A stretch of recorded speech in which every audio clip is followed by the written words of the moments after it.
talking about discipleship, now proper discipleship, how has this affected today's ministry? Because there are things that we see, Yeah. especially we inside the church. Mhm. There are things that we see and we wonder, how did this person get to where they are right now? Yeah. How has discipleship really affected today's ministry? And I'm talking about the ministry within the church, not just the outside world, but in the church itself. Discipleship is fundamental, is foundational. In fact, I would say everything rises and falls on discipleship. I've been a discipler for all my life, almost about 20 years. I've decided to put people online, on site, on phone, different ways.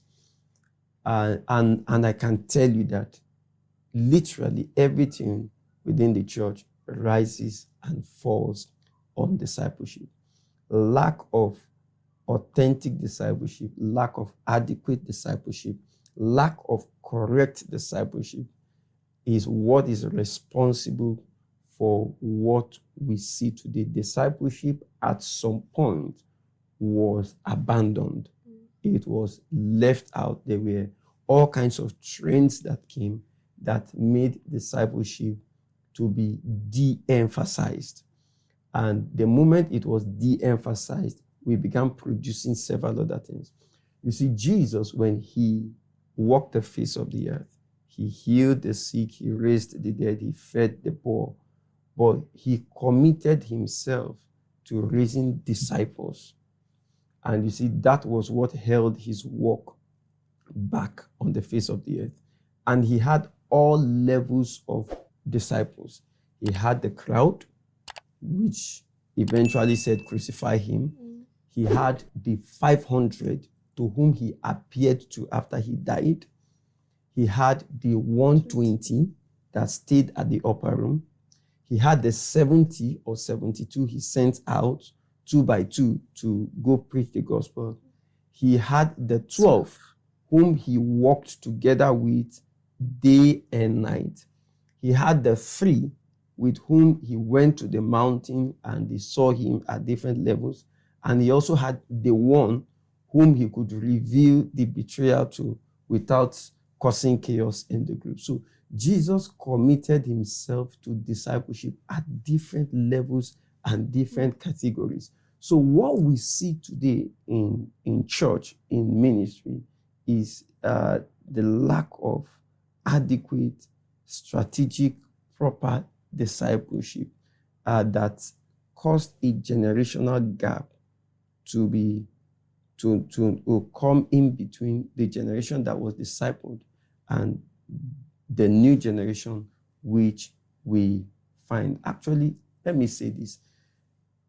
God, the knowledge of God was designed to be passed down. Yes, we were not designed to wake up and start looking for God. The knowledge of God was designed to be passed down from one generation to another, so we can build on the revelation of the previous generation. So lack of discipleship within the church space has birthed what we see both within the choir, on the pulpit, preachers, pastors, evangelists. Lack of discipleship is responsible. And if we return back to proper discipleship, which somehow the church has started, we are going to see the transition, we are going to see the changes. All right. Listening to you, you spoke about Jesus having the 500, the 120, 70, 12. And it came to mind that meaning discipleship is not, how do I put this? You can't, the way you disciple one, Mr. A, might not be the way you should disciple Mr. B. And most of the time, people tend to, or our mentors and spiritual parents tend to disciple all of us the same way. Generally, yes. So can you speak on that? Because I feel it's also one thing that Even while we were in school, you see us many. I will have our spiritual head, which is okay. Yeah. And this person is discipling us the same way. One of us will be a business person. The other one might be a deliverance minister, because we had one is always delivering somebody. We had one that is a minstrel. The other one is into welfare. And all of us, we were just having different things. The other one is academics. So, but we had the same form of discipleship, and somehow it affected us, because both the one that is a minstrel was doing deliverance and shouting fire and all of that. We were doing the same thing. So how do we get to understand this? Can you bring light into this? Yes. Discipleship is not a class. What we are having over time now is people going for classes, and they say discipleship class. Yes, there's a class dimension. Actually, there are about 3 to 4 phases in discipleship. We have the student-teacher phase relationship. We have the master-servant, and we also have the master-apprentice approach to it. Now, holistic discipleship contains all these together. Student-teacher, there is the teaching part. There is the apprentice part where you work it out together with them. There's the master servant where you just work together and just get things done. So there is the general class. Jesus had his disciples. He had the 12 with him. He taught them the same thing on the Mount, the Beatitudes, like that. However, he had a personal relationship with them aside the general class. That's why discipleship is a relationship. It's a lifelong relationship between a discipler and the disciple. It's a relationship. It's beyond the class.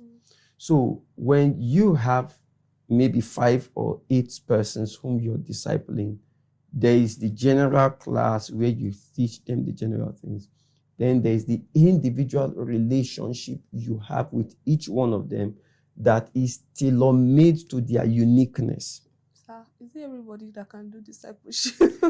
Because this one. Yeah, that's why it takes training. If someone has been discipled, he will find it easy to disciple others. So if the discipleship you receive is the general one, you will also give the general one to everybody. So like Jesus now, the relationship Jesus had with Peter was different from the relationship he had with Thomas. Peter was someone that before you say come, he has jumped into the river and is ready to move. Thomas would ask you to prove and like that. And you could see that Jesus, even when Thomas was not there, and they told Thomas, the master is using, Jesus came back because of Thomas. And he told Thomas, put your hands by my side. You see, that's how you deal with peculiarities in each person. And church history further records that I think Thomas went to the Indians, and God used him mightily among the Indians, and he performed miracles. I think at some point he took water, he threw it in the air, and it suspended. Yes, the same doubting Thomas went because Jesus was able to meet with him personally. So that's why you can't disciple everybody at the same level. There is only a particular number of persons you can give attention to. I think an attempt to disciple everybody is what's causing this mass production system that we are working with. But a discipler should have a relationship with each of his disciples aside the general ones.